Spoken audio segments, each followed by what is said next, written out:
आइए हम प्रार्थना करते हैं कि परमेश्वर हमसे बातें करें।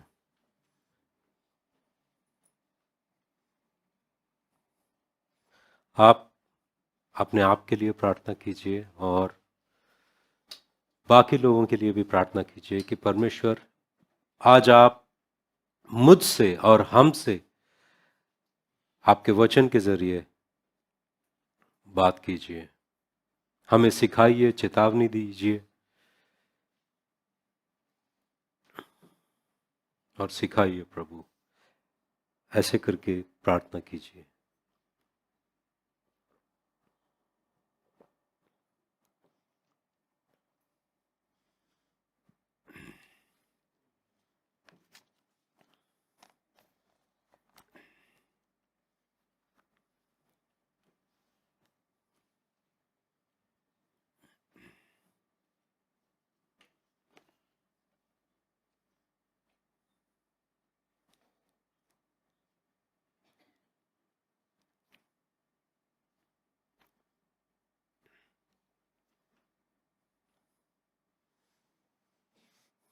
पिता परमेश्वर, हम धन्यवाद देते हैं इस समय के लिए। दोबारा परमेश्वर हम सब यहाँ पर इकट्ठा हुए हैं ताकि तेरी स्तुति आराधना करें और तेरे वचन से हम सीखें। परमेश्वर, इस शाम के समय आप हमसे बातें कीजिए। यीशु मसीह के नाम से हम प्रार्थना करते हैं, आमीन। हिब्रानियों की पत्री 11 अध्याय। कितने लोगों ने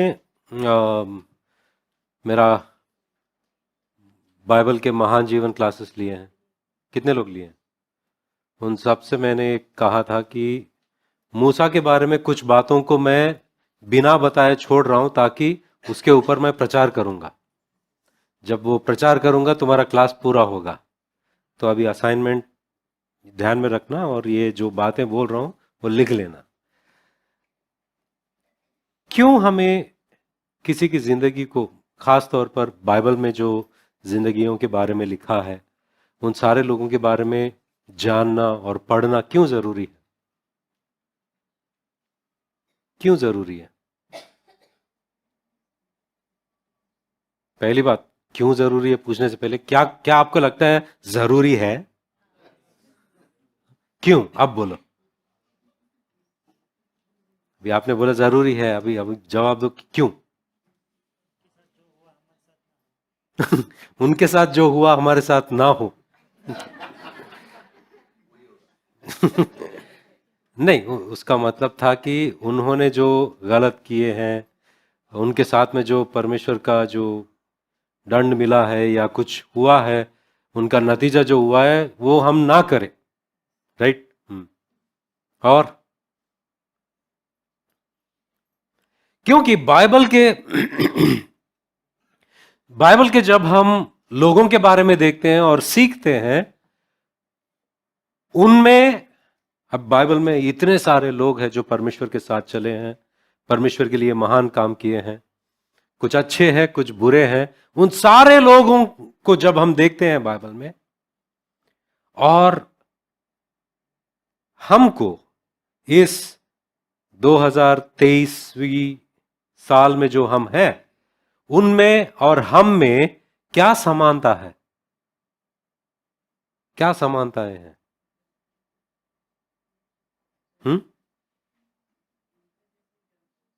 उनके जैसे गलतियां, गलतियां, ओके, गलतियां। मगर समानताएं ये है कि वो जिस परमेश्वर की सेवा कर रहे थे, वो जिस परमेश्वर को मान रहे थे, वही परमेश्वर को हम भी मान रहे हैं।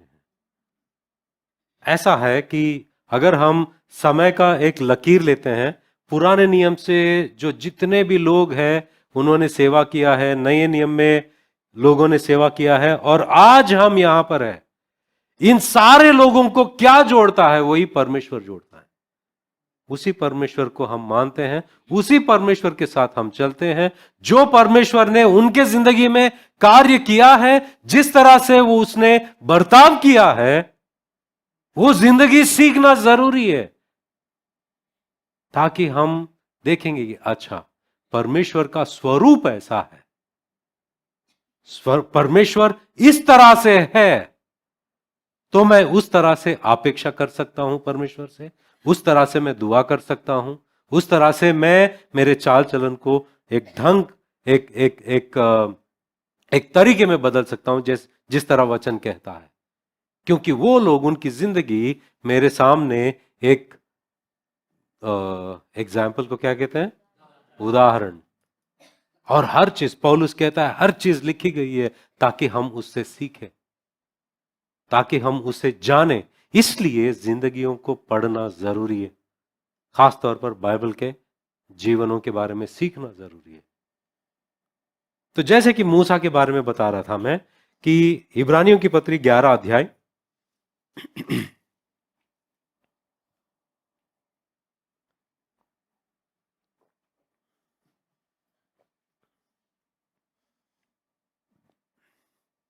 तेईसवां वचन से हम पढ़ते हैं, विश्वास ही से मूसा के माता पिता ने उसको उत्पन्न होने के बाद 3 महीने तक छिपा रखा, क्योंकि उन्होंने देखा कि बालक सुंदर है और वे राजा की आज्ञा से ना डरे। विश्वास ही से मूसा ने सयाना होकर फिरौन की बेटी का पुत्र कहलाने से इनकार किया, इसलिए कि उसे पाप में थोड़े दिन के सुख भोगने से परमेश्वर के लोगों के साथ दुख भोगना अधिक उत्तम लगा। उसने मसीह के कारण निंदित होने को मिस्र के भंडार से बड़ा धन समझा, क्योंकि उसकी आंखें फल पाने की ओर लगी थी। विश्वास ही से राजा के क्रोध से ना डरकर उसने मिस्र को छोड़ दिया, क्योंकि वह अनदेखे को मानो देखता हुआ ढूंढ रहा। ये सारे वचनों को जब हम पढ़ते हैं, ये जो 27 वचन है, उसमें एक बात लिखी गई है अंत में, उस वचन के अंत में, कि मूसा वह अनदेखे को मानो देखता हुआ, मतलब अनदेखे को वो देख रहा था। ये मेरे बाइबल में क्या, मेरे हाथ में क्या है? हाँ, आपको कैसा पता है ये बाइबल है? देख रहे हो? अगर मेरे हाथ में बाइबल नहीं है, मेरे हाथ में क्या देखते हो? कुछ नहीं। क्यों कुछ नहीं है वहां पर? अगर मैं कहूं कि आपको नहीं दिख रहा है मगर है, आप मानोगे नहीं, राइट? मगर मूसा ऐसा है कि अनदेखे को, मतलब जो दिखाई नहीं देता है, उसको देख रहा था। अरे, जो चीज दिखाई नहीं दे रहा उसको कैसे देखेगा? कैसे देखेगा? स्पॉयलर्स नहीं देने का, विश्वास से। सही सही जवाब है, विश्वास से। तो हम देखेंगे कि मूसा के बारे में ऐसा क्यों लिखा गया कि अनदेखे को वो देख रहा था। ऐसा क्यों लिखा गया? जब हम मूसा के बारे में देखते हैं, हम निर्गमन के पहला और दूसरा वचन, दूसरा अध्याय जब हम देखते हैं, ये दो जो चैप्टर है, पहला और दूसरा चैप्टर निर्गमन के, मूसा की जिंदगी अगर हम उसका विभाजन करें तो 3 हिस्सों में हम विभाजन कर सकते हैं। पहला जो है वो 40 साल फिरौन के घर पर था, एक राजकुमारी का पुत्र बनकर था वहां पर, 40 साल वहां पर रहा। फिर उसके बाद में जो 40 साल थे, वो मिदियान के रेगिस्तान में चरवा के नाई था, अपने मामा के जो भेड़ बकरी थे उसको चरा रहा था 40 साल। इन दोनों दो जो सेगमेंट्स है, दो जो भाग है, पूरे 80 साल, वो 80 साल आपको पहला और दूसरा अध्याय में मिल जाएंगे। मगर जो आखिरी हिस्सा जो 40 साल है, उसके बारे में 4 किताबों में भर दिया है। इससे क्या समझ में आता है कि उन सारे सारे बातों के बारे में अभी देखो, ये जो किताब लिख रहा है वो कौन लिख रहा है? मूसा लिख रहा है। मूसा को लगा कि मैं 40 साल कैसे जिया उससे मेरे को कोई फर्क नहीं पड़ता। 40 साल मैं मिदियान में था, उसके बारे में विवरण देने की कोई जरूरी नहीं है। मगर 40 साल जब मैं परमेश्वर के साथ चला, वो लोगों को जानना जरूरी है।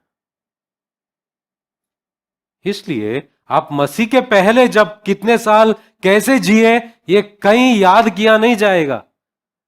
मसीह में आने के बाद में, मसीह के साथ में मिलकर आपने जो किया है मसीह के लिए, वो युगानुयुग याद रखी जाएगी। उसकी एक चित्र पेंटिंग बनाई जाएगी परमेश्वर के लिए, परमेश्वर के राज्य में।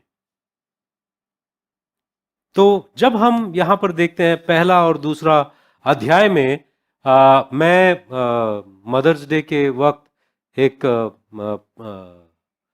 प्रचार किया था, जोकिबेत, जो मूसा की मां थी, उसके बारे में मैंने बताया था कि बच्चा पैदा हुआ, पैदा होने के बाद में 3 महीने वो संभाल कर रखे, 3 महीने के बाद में उसे रख नहीं पाए, तो उसे एक टोकरी में डालते हैं और उसको एक मिट्टी का इस्तेमाल करते हैं, उसको उसके अंदर जो भी छेद है उसको ढकने के लिए, जिस जिस what is that, the clay, वो जो मिट्टी का इस्तेमाल किया गया है। और एक जगह हम इसी वाकया को पढ़ते हैं, कहां पर?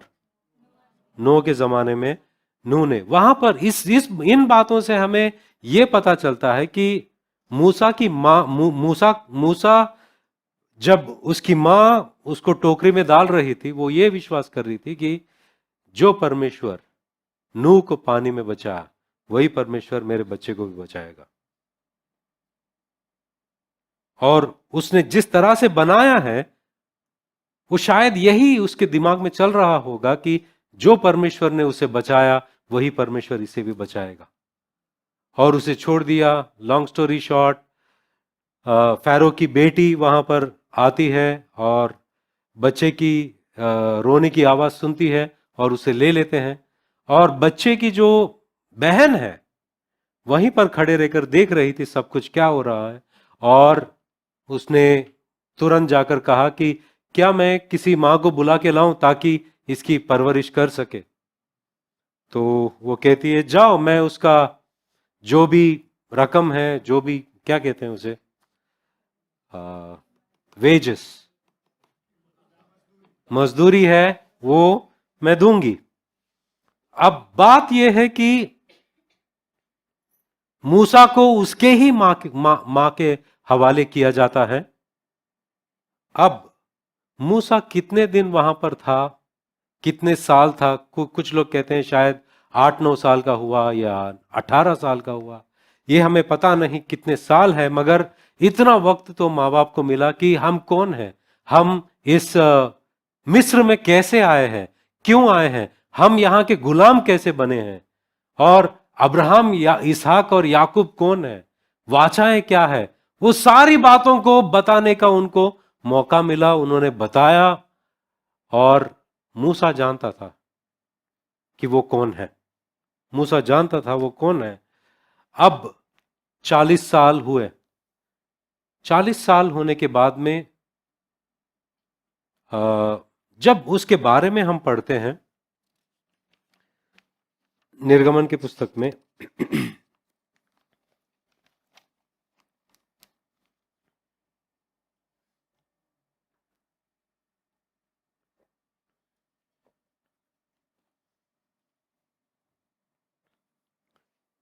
ये 40 साल के दरमियान यह लिखा गया है कि मूसा बहुत सारे बातों को सीखा है। मिस्र का सारा ज्ञान उसने पढ़ लिया। मिस्र का सारा ज्ञान पढ़ लिया। प्रेरितों की पत्री में जाते हैं, प्रेरितों की पत्री 7वां अध्याय,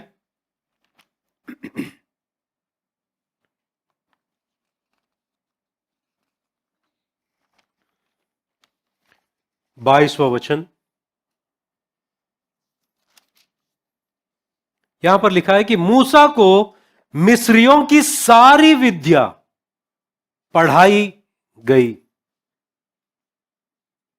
मूसा को क्या विद्या कहा? ये विद्या नहीं, विद्या जो है वहां पर विजडम। विद्या मतलब हमको ऐसा लगता है कि ये पढ़ना लिखना, मगर यहां पर एक्चुअली क्या है कि ज्ञान, सारा मिस्र का ज्ञान उसे सिखाया गया है, सब ज्ञान उसने हासिल किया है। और यहां पर यह लिखा है कि मूसा को मिस्रियों की सारी विद्या पढ़ाई गई और वह वचन और कर्म दोनों में सामर्थ्य था। दो बातों में सामर्थ्य था। वचन, वचन में सामर्थ्य होना क्या है? मतलब उसका जो बात करने का तरीका था उसमें बहुत सामर्थ्य था। मतलब शायद वो किसी के साथ में भी वाद विवाद कर कर जीत सकता था।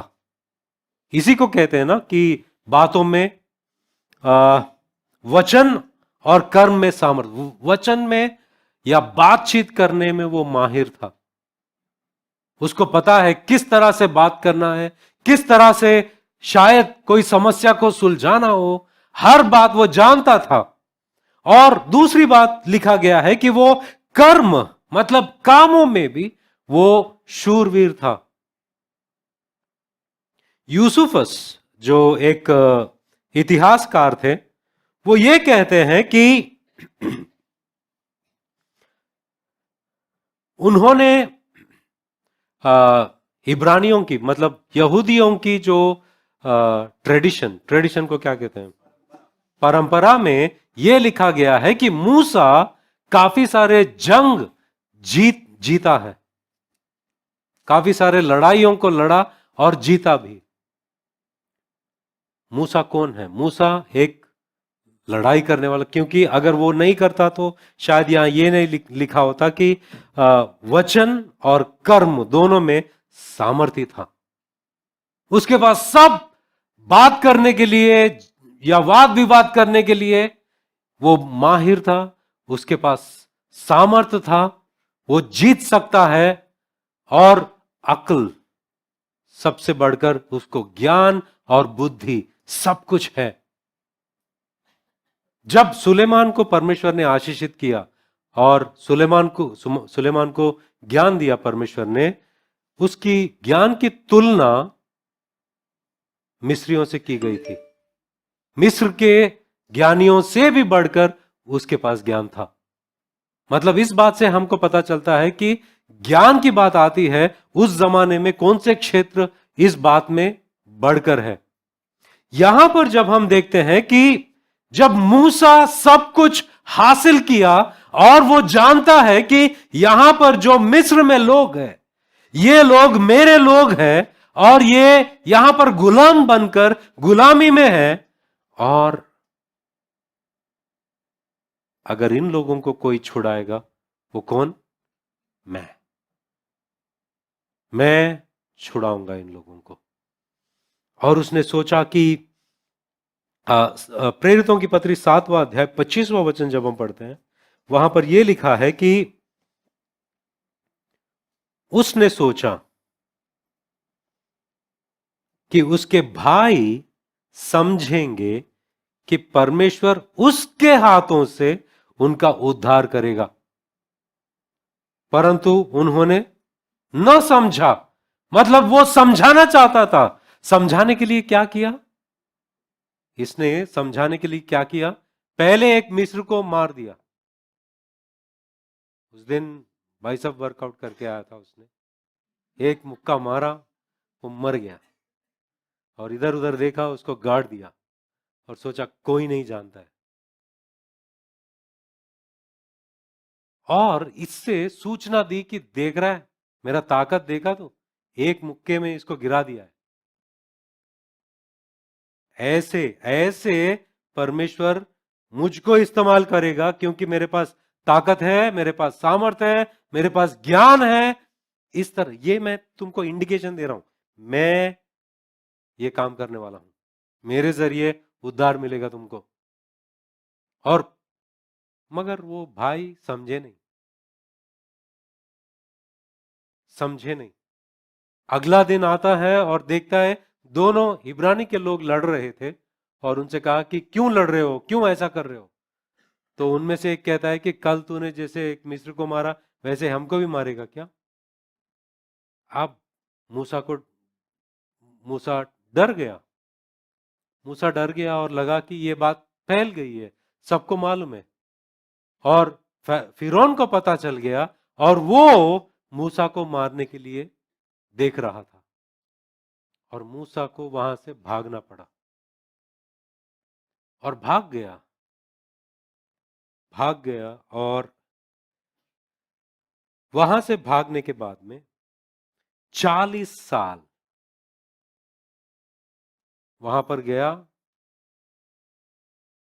वहां पर शादी हो गई उसकी, और उसका जो ससुर था उसके भेड़ बकरियों को चरा रहा था। 1 साल हो गया, 2 साल हो गए, 3 साल हो गए, 4 साल, 5 साल, 10 साल हो गए। 10 साल में वो जो सोच रहा था कि एक, जब वो बाहर आकर उसके अंदर कॉन्फिडेंस था कि मेरे अंदर सब कुछ है, अगर कोई नायक जो इन लोगों को छुड़ा सकता है वो मैं हूं, मैं इसलिए हूं क्योंकि मेरे अंदर सब कुछ, वो जो लक्षण एक नायक के अंदर होनी चाहिए वो सब मेरे अंदर है। वो सारी बातें जो एक उद्धार देने वाले को अंदर होनी चाहिए, एक अगुवा के अंदर होनी चाहिए, वो सारे मेरे अंदर है। इसलिए मैं ही वो इंसान हूं। मगर 10 साल के अंदर ये सब भूल गया उसने, और शायद बकरियों को चरा रहा था रेगिस्तान में, और वहां जो भी जंगल है जहां पर चरा रहा था। आपको क्या लगता है हर दिन उसके दिमाग में क्या चल रहा होगा? चलो दोपहर के टाइम एक पेड़ के नीचे बैठा, और बकरियां वहीं खा रही थी, वहां रुकी है, उसके दिमाग में क्या चल रहा होगा? एक जमाने में मैं क्या था, कहां से कहां आ गया, मैं कौन था, मेरे अंदर क्या क्या चीजें थी। एक मुक्के से मैंने एक को मार दिया था। अगर शायद वहां पर और भी बकरी चराने वाले वहां पर आए और उनको बोलने की कोशिश कर रहा है, और वो लोग हाँ अच्छा, हम्म, सुन रहे थे, वो बोलते अच्छा अच्छा, और बाजू जाके बोल रहे हैं, ये सबको उल्लू बना रहे हैं। कभी बोलता है मैं उधर वो था ये था, और यहाँ के क्या कर रहा है। 15 साल हो गए, 20 साल हो गए, 30 साल हो गए, 40 साल हो गए, अभी 80 साल का है वो। उसको लगा वही, मगर 40 साल कुछ नहीं कर रहा था,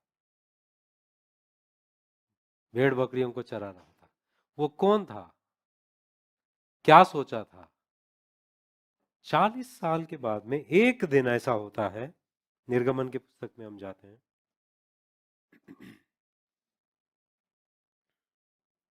तीसरा अध्याय।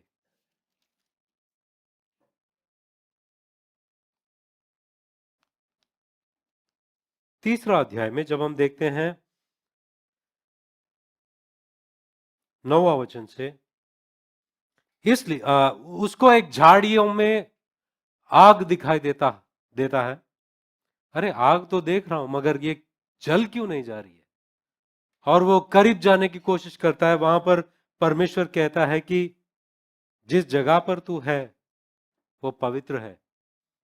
5वां वचन, उसने कहा इधर पास मत आ और अपने पांवों से जूतियों को उतार दे, क्योंकि जिस स्थान पर तू खड़ा है वह पवित्र भूमि है। शायद वो ये कहना चाहता था कि यही जगह पर मैं भेड़ बकरियों को चराता हूं, ये कब पवित्र बन गया? ये तो वही भूमि है। और परमेश्वर कहना चाहता है हां वो था, मगर मैं जब वहां पर आता हूं वो पवित्र बन जाता है। अगर तू उस स्थान पर आना चाहता है, तेरा बैगेज छोड़ के आ, तेरे चप्पल जूतियों उतार के मेरे पास आ। बहुत सारे लोग, बहुत सारा बैगेज होता है उनका। बैगेज मतलब क्या है? आप ये बैग पहनते हो, उस बैग में अपना खुद का घमंड होता है, का खुद का अकल होता है, खुद के जो भी बातों में आप माहिर हो वो सब होते हैं। वो सब बैगेज लेकर आते हैं, चर्च आते हैं, सब लोगों से मिलते हैं, और वो सब बैगेज रहता है। परमेश्वर कहता है सब उतार के आ, तेरे चप्पलों को उतार के आ।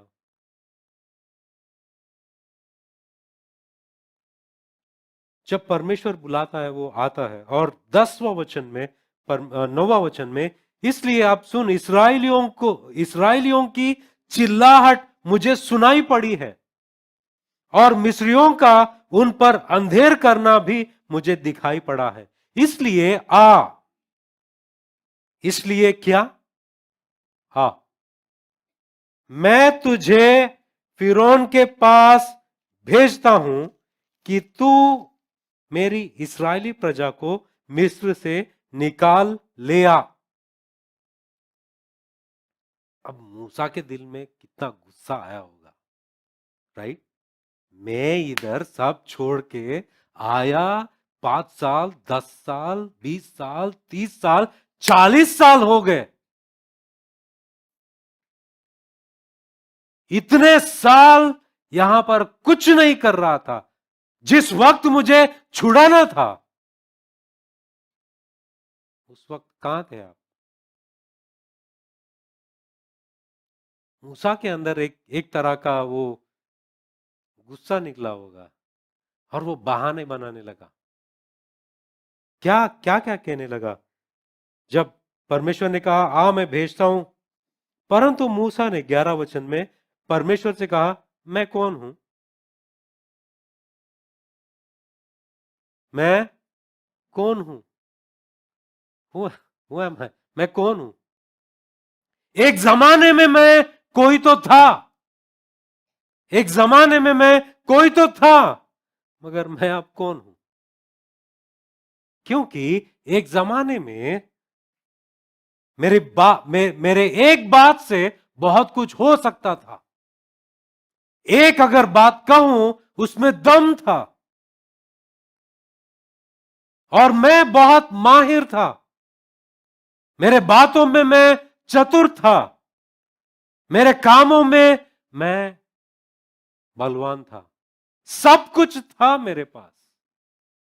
मगर आज जो आप बुला रहे हो, मैं कौन हूं? मैं कौन हूं? अभी मैं कोई नहीं हूं, मुझे कोई जानता भी नहीं, सब भूल गए हैं। अगर इस्राएलियों को छुड़ाना है तो वो कोई तो बड़ा इंसान होना चाहिए, जो मैं अभी नहीं हूं। एक वक्त में मैं था, मगर अब नहीं हूं। और परमेश्वर कह रहे अभी तू कोई नहीं है, इसलिए मैं तुझे भेज रहा हूं। एक जमाने में तेरे पास बहुत बैगेज था, अभी तू कोई नहीं है, तू सही इंसान है भेजने के लिए। अभी तू कोई नहीं है, अब मैं भेज सकता हूं तुझे। और वो कहता है कि परमेश्वर कहता है, उसने कहा 11 वचन, परंतु मूसा ने परमेश्वर से कहा मैं कौन हूं जो फिरौन के पास जाऊं और इस्राएलियों को मिस्र से निकाल ले आऊं। 12 वचन, उसने कहा, निश्चय मैं तेरे संग रहूंगा। तू इस बात की चिंता क्यों कर रहा है कि तू कौन है? मैं तेरे साथ रहूंगा, वही तेरी पहचान है। मैं तेरे साथ रहूंगा, वो तेरी पहचान है। एक जमाने में तू जो था, तुझे लगता था कि वो तेरी पहचान है, और उस पहचान से तू छुड़ाने की कोशिश कर रहा था, मगर तेरी पहचान सही पहचान नहीं थी उस वक्त। आज जो पहचान है, मैं तेरे साथ हूं, वो तेरा पहचान है। इसी बात से तू कुछ नहीं है, इसलिए मैं तेरे साथ हूं। एक बात याद रखो, जब भी एक इंसान अपने खुद के नजरों में बहुत कुछ बनकर हमेशा वो जहन में रखता है, वो कोई भी नहीं है। मगर जो इंसान अपने जहन में अपने आप को नम्र रखता है, परमेश्वर उसके साथ में है, वो उसको सबसे बढ़कर ताकत देता है। वो बात, अगर आप, पौलुस ऐसा इंसान था, उसके पास बहुत कुछ थे, मगर उसने ये कहा कि मसीह की उत्तमता के लिए मैं ये सारे, मसीह को जानने की जो उत्तमता है, उसके लिए मेरे उसके उसके सामने सब कुछ कूड़ा है, सब कुछ कूड़ा है मेरे लिए। और मूसा, एक जमाने में उसका उसका पहचान कुछ और था। उसको लगा मैं कोई भी नहीं हूं। और 13 वचन में देखते हैं, मूसा ने परमेश्वर से कहा, जब मैं इस्राएलियों के पास जाकर उनसे कहूं, तुम्हारे पितरों के परमेश्वर ने मुझे तुम्हारे पास भेजा है, तब यदि वे मुझसे पूछे उसका क्या नाम है, तब मैं उनको क्या बताऊं? मतलब एक जमाने में जो इंसान के मुंह में और जुबा पर ताकत थी और सब कुछ कह सकता था और वो बातों में माहिर था, अब ऐसे स्थिति पर आ गया कि मैं क्या बताऊं? बताने के लिए मेरे पास कुछ नहीं है। क्या कहूं? मेरे पास कुछ नहीं है। कैसे कन्विंस करूं? मैं नहीं कर पाऊंगा।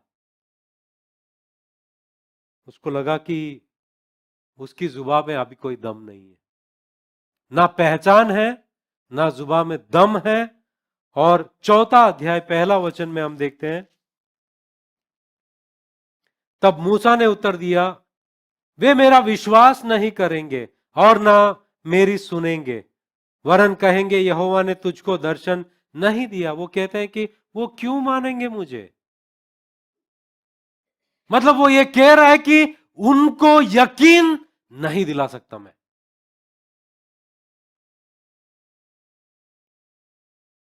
और चौथा अध्याय 10वां वचन में मूसा कहता है, मूसा ने यहोवा से कहा, हे मेरे प्रभु, मैं बोलने में निपुण नहीं।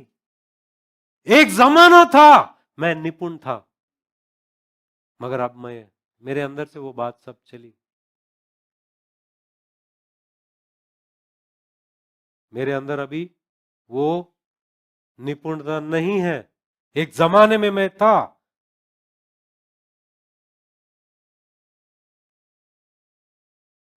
और कहता है, ना तो पहले था और ना जब से तू अपने दास से बातें करने लगा, मैं तो मुंह और जीभ का बद्धा हूं।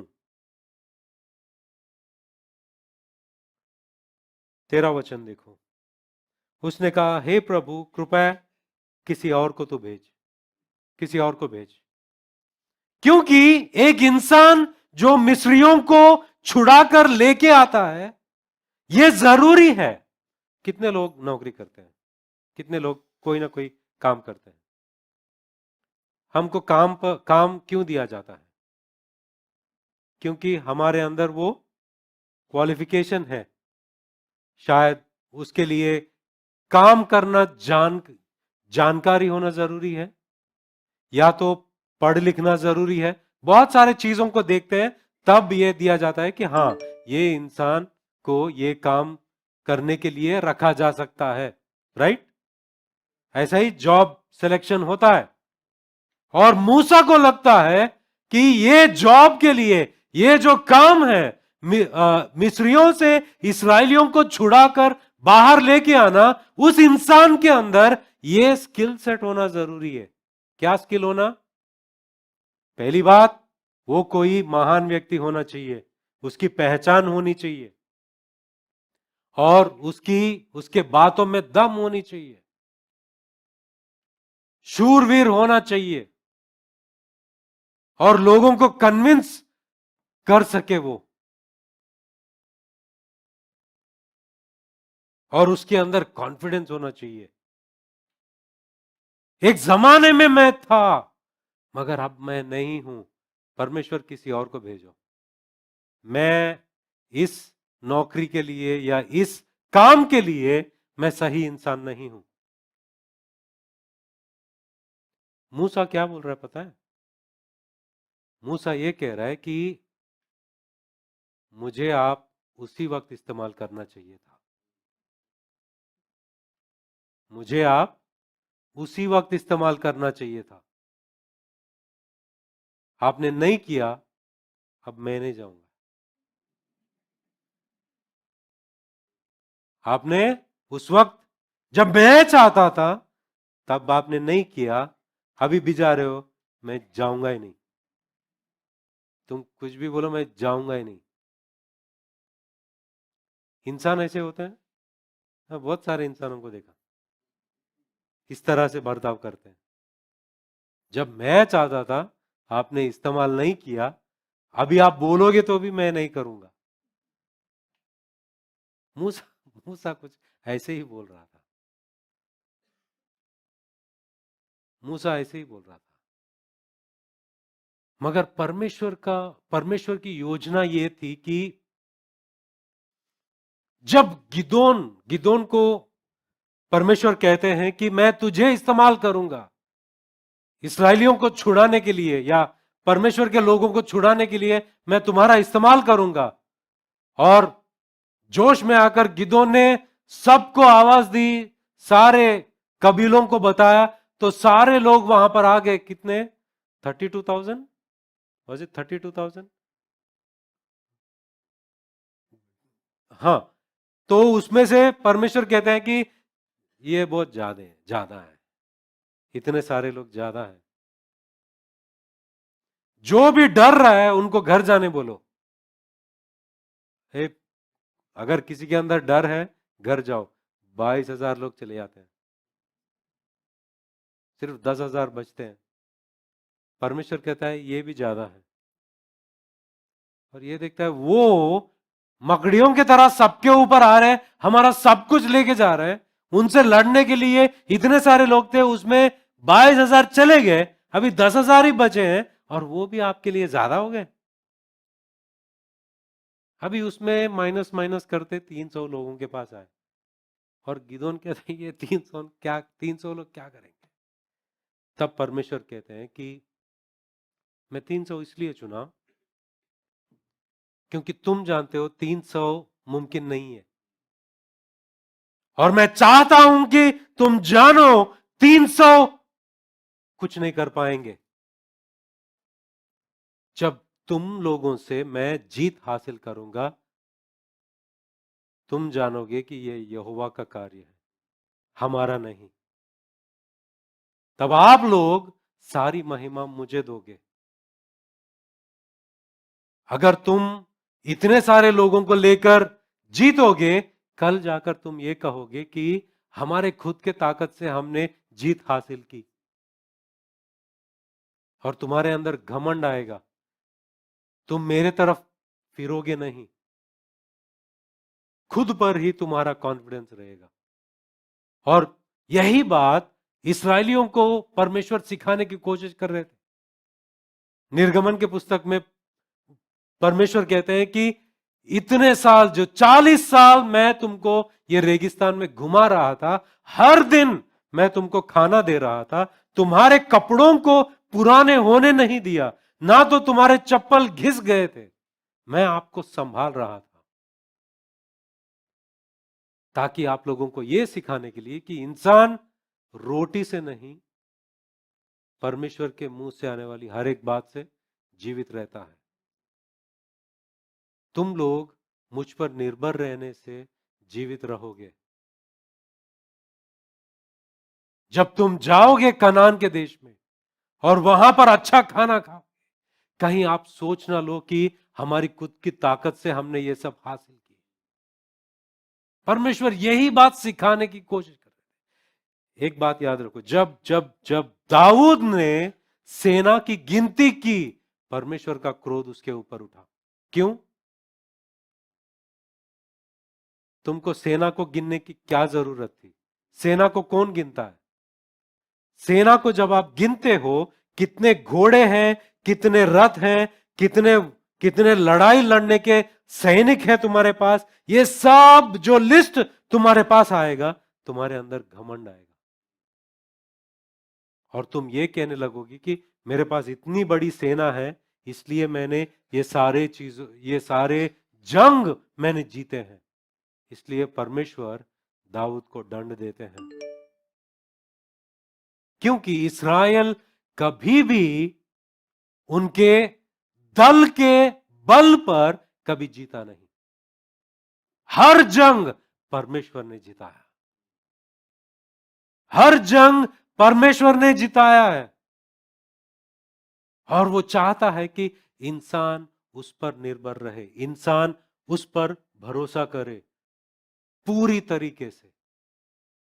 और जब वो भरोसा करता है और परमेश्वर जीत देता है, और वो चाहता है कि इंसान सब तरीके से उसको महिमा दे, वो महिमा का हिस्सेदार कोई इंसान ना बने। सुन रहे हो? और परमेश्वर कह रहा है कि मैंने तुझे मूसा इसलिए इस्तेमाल नहीं किया, अगर उस वक्त मैं तुझे इस्तेमाल करता और इस्राएलियों को मिस्र से बाहर निकालता, कहीं तू ये सोचता कि मेरे ज्ञान के वजह से मेरे ज्ञान के वजह से मैंने इन लोगों को छुड़ा पाया, मेरे ताकत के वजह से इन लोगों को मैं छुड़ा पाया, मेरी जो वीरता है इसके वजह से मैंने इन लोगों को छुड़ाया। तू घमंड करता, इसलिए मुझे 40 साल लगे तेरा बैग उतारने के लिए। कितने साल? 40 साल। कितने लोगों के पास बैग है?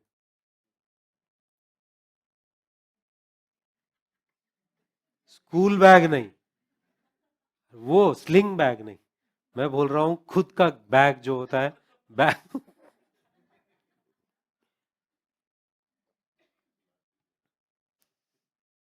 बैग, बैगेज,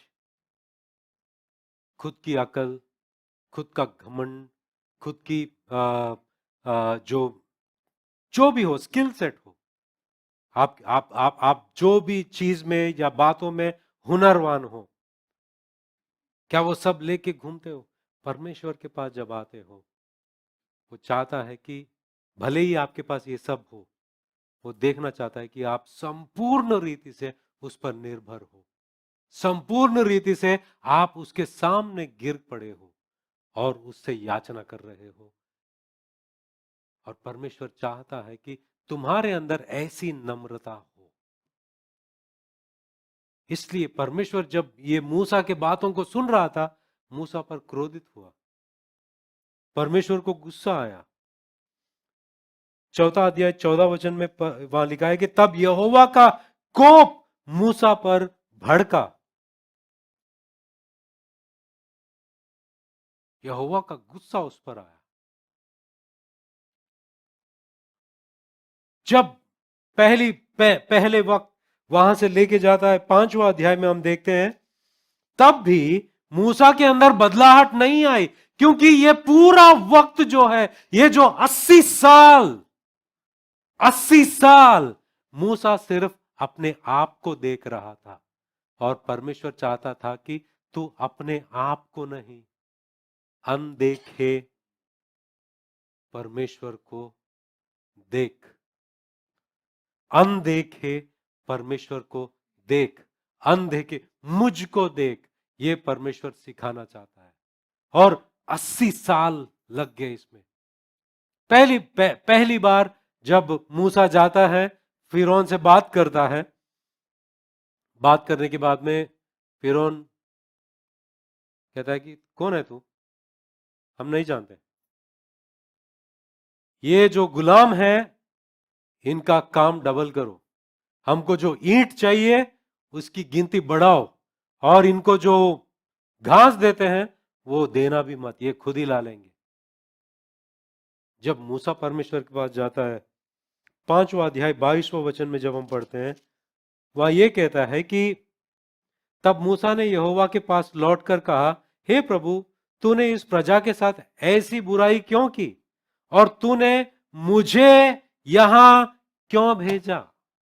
उसको अभी भी लगता है कि वो इस काम के लिए सही इंसान नहीं है। ये परमेश्वर है ना, हमेशा ऐसे ही करते हैं। मेरे को जाना ही नहीं चाहिए था, मैं सही इंसान नहीं हूं, अभी भी मौका है, परमेश्वर किसी और को भेजो, मुझे क्यों भेजा है, I am not the right person, I am not the right person. एक चीज मैं आपको बताना चाहूंगा कि कोई भी बाइबल में कोई भी व्यक्ति को लो जो परमेश्वर के साथ में शुरुआत में उसकी चाल चलन कैसी थी, और धीरे धीरे वो परमेश्वर के समझ में किस तरह से उसके अंदर परिवर्तन आ रहा है, और अंत में वो किस तरह से है। जब जीवन को पढ़ते हो, इन बातों पर गौर करो। मूसा खुद लिख रहा है ये बातों को, मैं ऐसा था, मैंने ऐसा कहा, और वो छुपा नहीं रहा है। मैंने परमेश्वर से उस वक्त भी ऐसे ही कहा था कि मुझे क्यों भेजा, क्योंकि मैं इतना ना समझ था, क्योंकि मैं अपने आप को ही देख रहा था। तो मूसा लिख रहा है अपने आप के बारे में कि मैं इस तरह से था। और हम देखते हैं तूने मुझे क्यों भेजा, 23वां वचन, जब से मैं तेरा नाम से फिरौन के पास बातें करने के लिए गया, तब से उसने इस प्रजा के साथ बुरा ही व्यवहार किया है, और तूने अपनी प्रजा का कुछ भी छुटकारा नहीं करा। मतलब उसको लग रहा था, मूसा को लग रहा था, चलो अभी 80 साल हो गए, अब तो लगा परमेश्वर को कि मैं ही छुड़ाने वाला हूं। वो गया, उसको लगा कि मैं यूं जाऊंगा, यूं आऊंगा, सबको छुड़ा के लाऊंगा, मगर ऐसा नहीं हुआ है। वो गया, इनके पसीने बढ़ गए, इनके समस्याएं बढ़ गए, इनका श्रम बढ़ गया, और वो परमेश्वर के पास आ गए, ये क्या किया आपने। मैं पहले से बोल रहा था कि मैं इंसान, ये सही इंसान नहीं हूं इस काम के लिए। और परमेश्वर कह रहा है कि अभी तू सही इंसान है, तेरे अंदर कुछ नहीं है। जब परमेश्वर पहला चमत्कार करते हैं, पहला मिरेकल करते हैं, वो क्या है कि जब वो फिरौन के पास जाता है बात करने के लिए, और मूसा अपनी छड़ी को नीचे डालता है और वो एक सांप बनता है। मिस्र के लोग जो जादूगर थे वो भी लकड़ी से सांप बनाते हैं, मगर मूसा का सांप उन दोनों को निगल लेता है। और उसके बाद में दोबारा जब हम देखते हैं कि फ्रॉग्स, मेंढक, मेंढक हर जगह पर परमेश्वर मेंढकों को भर देता है। और उसके बाद में 8वें अध्याय में 10वां वचन में पहली बार मूसा के मुंह से कुछ सुनते हैं हम। 8वें अध्याय 10वां वचन जब हम पढ़ते हैं, यहां पर देखो कि उसने कहा, अब 8वां अध्याय और 8वां वचन, तब फिरौन ने मूसा और हारून को बुलवा कर कहा, यहोवा से विनती करो कि वह मेंढकों को मुझसे और मेरी प्रजा से दूर करे, और मैं इस्राएली लोगों को जाने दूंगा, जिससे वे यहोवा के लिए बलिदान करें। तब मूसा ने फिरौन से कहा, इतनी बात के लिए तू मुझे आदेश दे कि अब मैं तेरे और तेरे कर्मचारियों और प्रजा के निमित्त कब विनती करूं कि यहोवा तेरे पास से और तेरे घरों में से मेंढकों को दूर करे और वे केवल नील नदी में पाए जाएं। उसने कहा, कल। उसने कहा, तेरे वचन के अनुसार होगा, जिससे तुझे यह ज्ञात हो जाए कि हमारे परमेश्वर यहोवा के तुल्य कोई दूसरा नहीं है। पहली बार उसको पता चलता है ये परमेश्वर यहोवा के नाई कोई और नहीं है। पहली बार अगर परमेश्वर के लिए मूसा खड़ा रहा और उसके मुंह से कुछ निकला, वो ये बात है। वो कहता है कि परमेश्वर तेरे जैसा कोई नहीं है और ये लोग जानना चाहिए। धीरे धीरे यहां से आप परिवर्तन देखना शुरू करोगे। मूसा के अंदर खुद वो परिवर्तन आते रहेगा और परमेश्वर ने ये सारे 10 पीढ़ियों को, विपत्तियों को लेकर आते हैं और हर बार विपत्ति लेके आते हैं और मूसा खड़ा रहकर कहता है और फिरौन बार बार उससे कॉम्प्रोमाइज करवाने की कोशिश करता है। ठीक है, आपको आपके लोगों को लेकर परमेश्वर को बलिदान करने के लिए जाना है, ठीक है, आपके बच्चे और औरतें यहीं पर रहेंगे, सिर्फ मर्द जाकर आराधना करके आ जाओ। तो मूसा कहता है नहीं, हम सब जाएंगे। फिरौन कहता है कि ठीक है, काम करो, आपके बीवी बच्चों को सबको लेके जाओ, मगर आपके भेड़ बकरी सब इधर ही रहेंगे। मूसा कहता है कि एक हुफ को क्या कहते हैं? हुफ, हाँ, पंजा, हुफ, हुफ।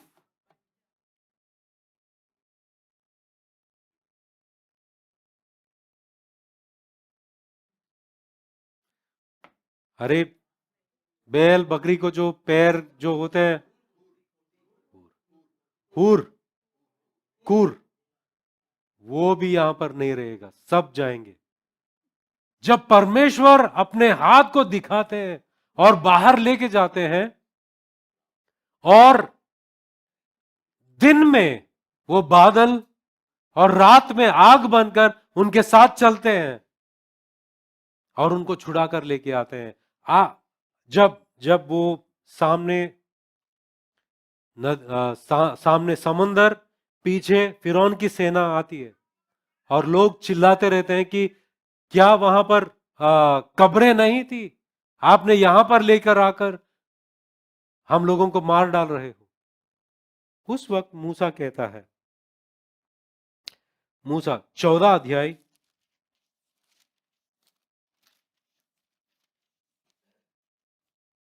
14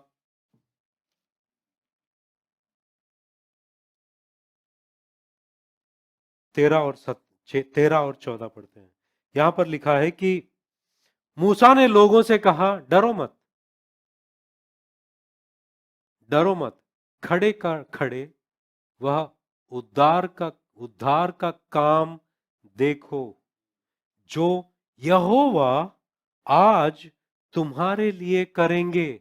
उद्धार कौन देगा? यहोवा परमेश्वर। एक जमाने में मैं सोचता था कि उद्धार मेरे जरिए परमेश्वर देंगे। 80 साल मैंने लगाई सिर्फ एक बात सीखने के लिए। 80 साल मुझे लगे सिर्फ एक बात सीखने के लिए, वो ये है कि मुझे सिर्फ शांत रहना है, छुटकारा वो देगा। और यही बात मैं तुम्हें कहता हूं। और वो कहता है कि 13 और 14, मूसा ने लोगों से कहा, डरो मत, खड़े खड़े रहो, तुम चुप रहो और खड़े रहो, आपको कुछ करना नहीं है। एक जमाने में मैं सोचता था मेरे बातों की चतुराई पर, मेरे बातों के बल पर, मेरे कामों के बल पर मैं छुड़ाऊंगा। मैं जान नहीं पाया कि मुझे सिर्फ खड़ा रहना है, शांत रहना है।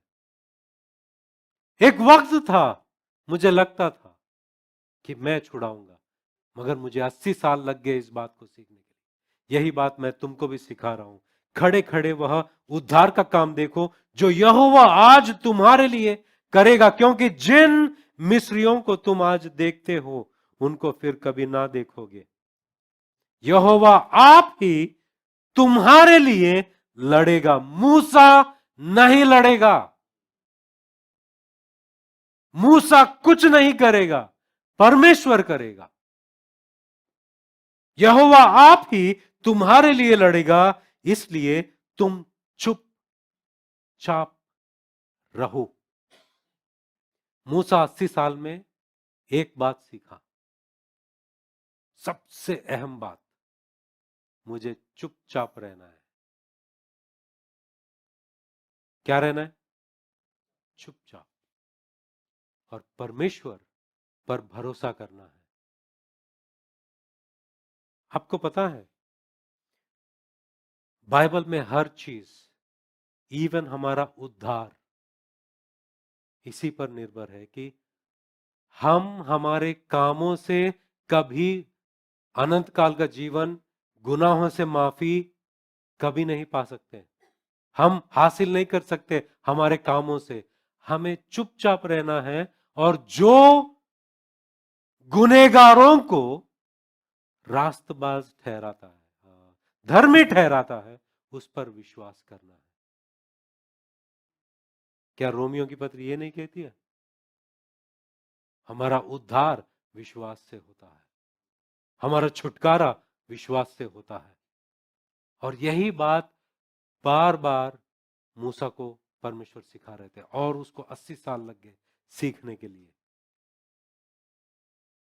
अब जब वो पार हो रहे हैं, वो गाना गाता है मूसा। मूसा गाना गाता है, और उसके गाने में जब हम देखते हैं कि 15 अध्याय 1 और 2 देखते हैं।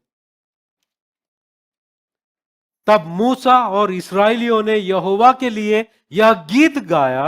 उन्होंने कहा, मैं यहोवा का गीत गाऊंगा, क्योंकि वह महाप्रतापी ठहरा है। घोड़ों समेत सवारों को उसने समुद्र में पटक दिया। किसने? उसने समुद्र में पटक दिया।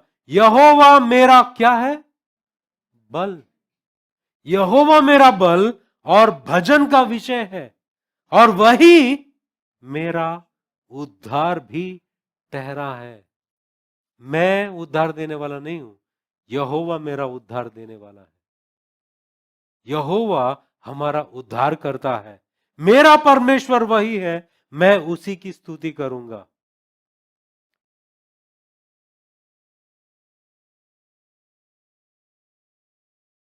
और मैं उसके लिए निवास स्थान बनूंगा। मेरे पूर्वजों का परमेश्वर वही है, मैं उसको सराहूंगा। और वो लिखता है, मूसा लिखता है 13 वचन में, अपनी करुणा से तूने अपनी छुड़ाई हुई प्रजा की अगुवाई की है। अपनी करुणा से तूने अपनी छुड़ाई, मैं नहीं छुड़ाऊंगा, तू छुड़ाएगा। अब बातों में फर्क आई। उसको लगा मैं छुड़ाऊंगा, मैं उद्धार दूंगा, मेरे पास सब कुछ है। मगर परमेश्वर ने 80 साल लगे उसको एक बात सिखाने के लिए। तुमको कितना साल लगा अभी ये बात जानने के लिए? 1 घंटा नहीं हुआ है, 1 घंटा नहीं हुआ है। मगर ये बात जान लो, ये बात जान लो, हमारे उद्धार से लेकर हमारे रोजमर्रे की जिंदगी में परमेश्वर चाहता है कि आप अपने आप को मत देखो, परमेश्वर को देखो। कितने लोग समस्याओं से गुजर रहे हैं, सब, और परमेश्वर चाहता है कि आप उसकी ओर देखो। कितने लोग अलग अलग टेम्पटेशन, लालसाओं का सामना कर रहे हैं। और परमेश्वर चाहता है कि आप उसकी ओर देखें। कितने लोग आपकी जिंदगी में बहुत सारे कुछ हो रहे होंगे और परमेश्वर आपसे कह रहा है कि मेरे तरफ देखो, मैं तुम्हारा उद्धार करता हूं। और हिब्रानियों का पत्री जो लिख रहा था, जो जो भी लिख रहा है, वो यही बात जहन में रख के लिख रहा है कि हिब्रानियों के जिन लोगों को लिख रहा है, वो लोग मसीह के लिए जब वो विश्वासी बने, वो बहुत सारा सताव से गुजर रहे थे। लोग उन्हें सता रहे थे क्योंकि ये मसीह बने और इनकी निंदा कर रहे थे, इनका मजाक उड़ा रहे थे और इनको अलग अलग परेशानियों से गुजरना पड़ रहा था। और इनको लग रहा था कि इससे बेहतर अच्छा है कि हम यहूदी जो थे, यहूदी बन जाएं दोबारा। वहां पर कोई श्रम, कोई कोई समस्या नहीं, हमको कोई सताने वाला नहीं, हम हमारा रोटी खा के हम हमारे घर में शांति से रह सकेंगे। ये मसीह में आकर हमको ये सब सताव से गुजरना पड़ रहा है। और कुछ लोग पाप में पड़ रहे थे। उनको लग रहा था कि दुनिया में जो कुछ भी है वो सब हम खो रहे हैं मसीह बनकर, तो क्यों बने हम जाकर उस सब का आनंद उठाए।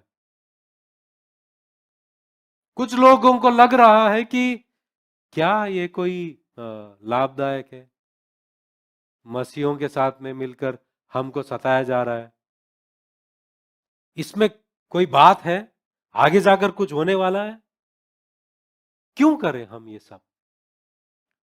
ये सारे बातों को ध्यान में रखते हुए इब्रानियों का लेखक मूसा के बारे में बताता है और ये लिखता है 11 अध्याय में कि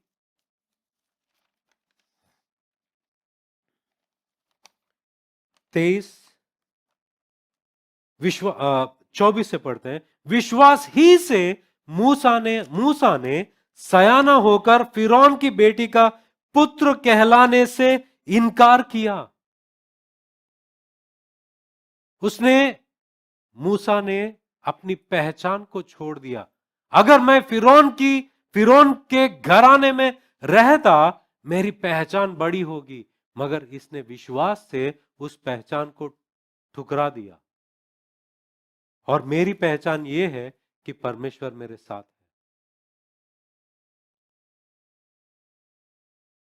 पौलुस ऐसा इंसान था। अगर मैं यहूदियों के साथ मेरा पहचान बना के रखता, क्योंकि मैं फरीसी था, मैं इब्रानियों का हिब्रू हूं, इब्रानी हूं, मतलब मेरी जुबान में कोई मिलाहट नहीं है, और मैं बेंजामिन गोत्र का हूं, मेरे अंदर सब कुछ क्वालिफिकेशन है। अगर मैं यही पहचान को बनाए रखता, मेरे फायदे बहुत है।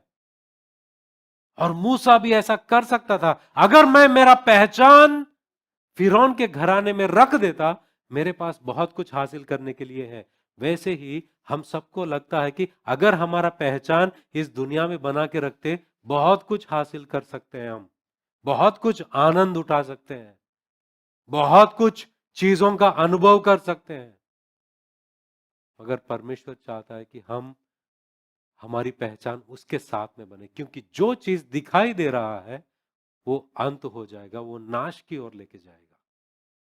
और वो चाहता है कि अनदेखे को आप देखें।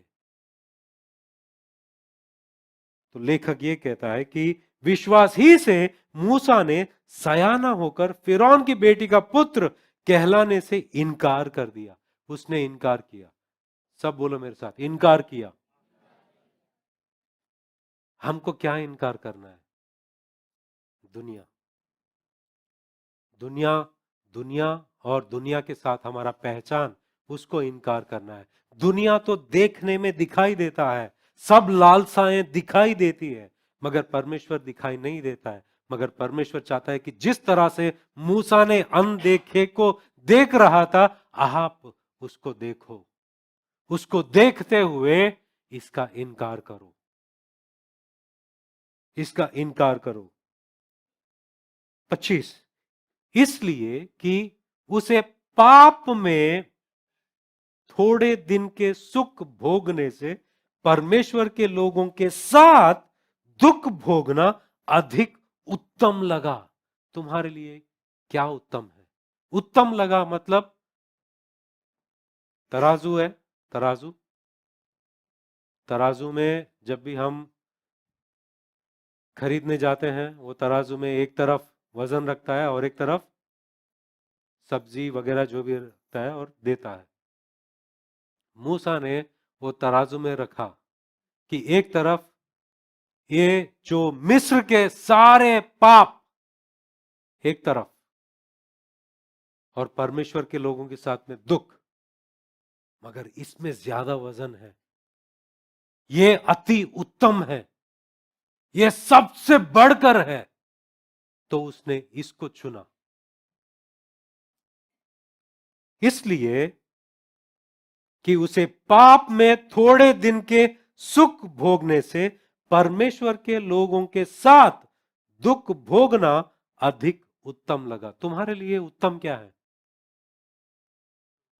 क्या दुनिया, उसके पाप, लालसाएं, क्या वो उत्तम है, या परमेश्वर के लोगों के साथ संगति, परमेश्वर के लोगों के साथ में रहना, क्या ये उत्तम है? जिस तरह से मूसा ने सोचा कि मेरे लिए उत्तम मेरे लोगों के साथ में रहना है, चाहे वो तकलीफें हो, सताहट हो, जो कुछ भी हो, ये मेरे लिए उत्तम है। मूसा ने यहां पर भी अनदेखे को देख रहा था, क्योंकि मिस्र के सारे चीज एक चुटकी पर उसे हासिल हो सकती है। एक चुटकी देगा और वो कहेगा मुझे ये चाहिए, तुरंत वहां पर आ जाएगी और उसका आनंद उठा सकता है। वो दिखने में दिखता है, मगर ये उत्तमता जो है वो दिखने में नहीं दिखता है। जो परमेश्वर के लोगों के साथ में है और अनंत काल में है, ये दिखाई नहीं देता है, मगर ये अनंत काल तक है। और हमें इसको परखना चाहिए, जिस तरह मूसा ने किया है।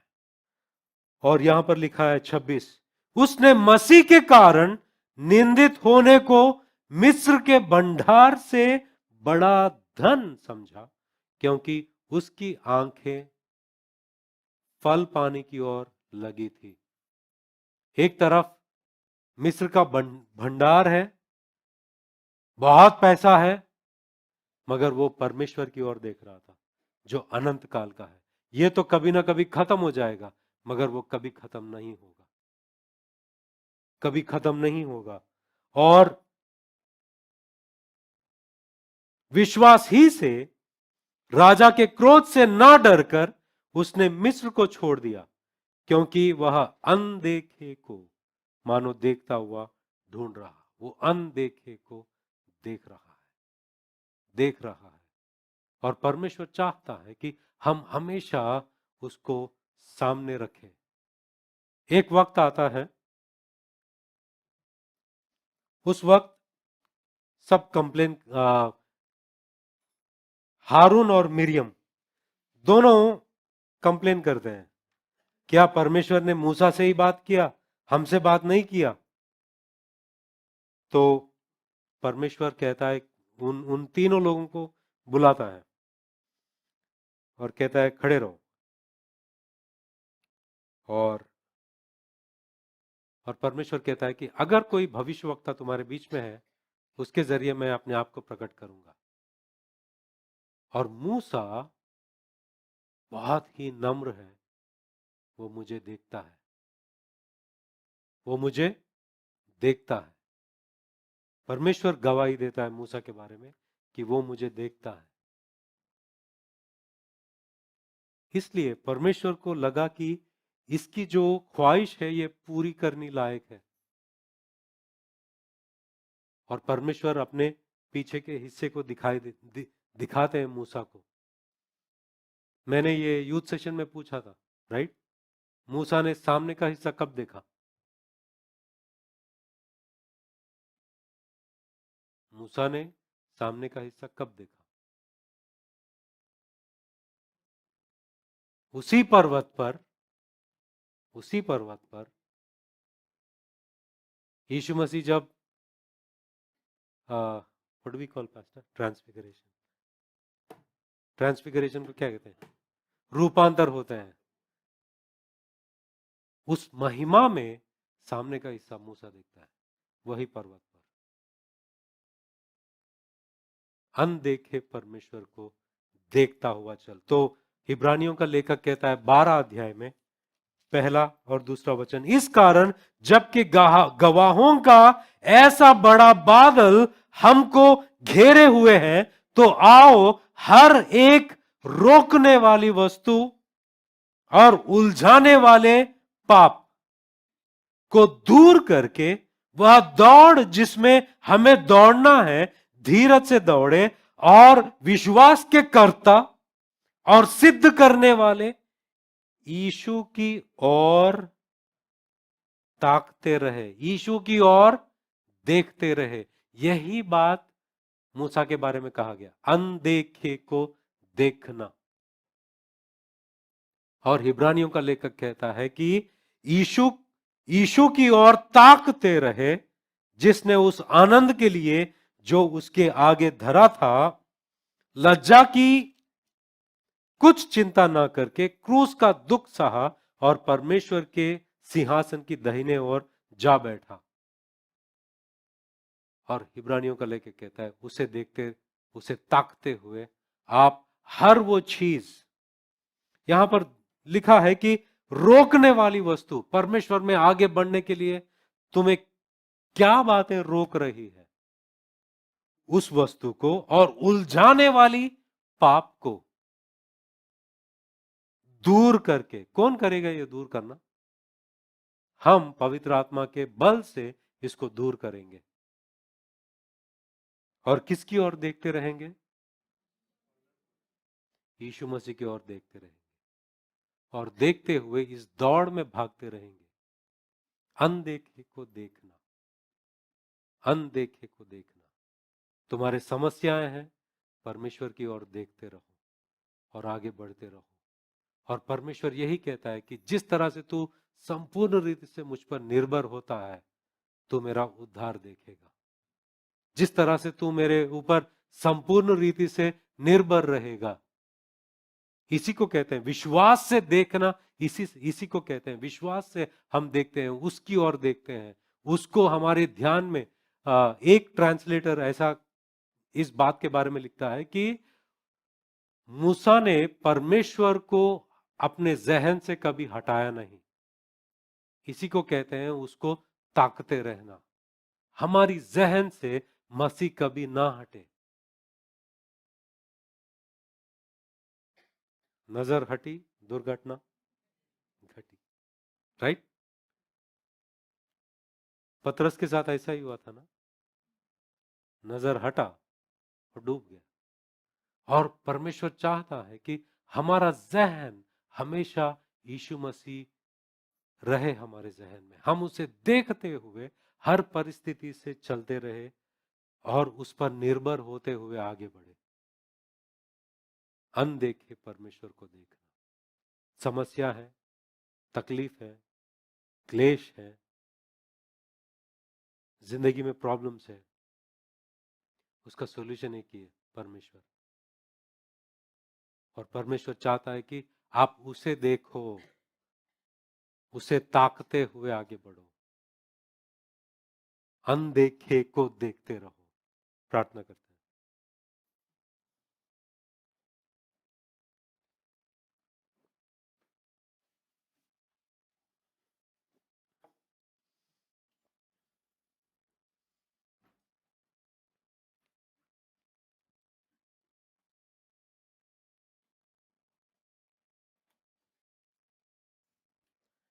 प्यारे पिता परमेश्वर, तेरा धन्यवाद करते हैं। आपने जो वचनों के जरिए सिखाया, इंसान रोटी के वजह से नहीं मगर आप पर निर्भर होने से जीवित रहता है। इस्राएल जंग अपने खुद की सेना की बल से नहीं, आपके ऊपर निर्भर होने से जीतता है।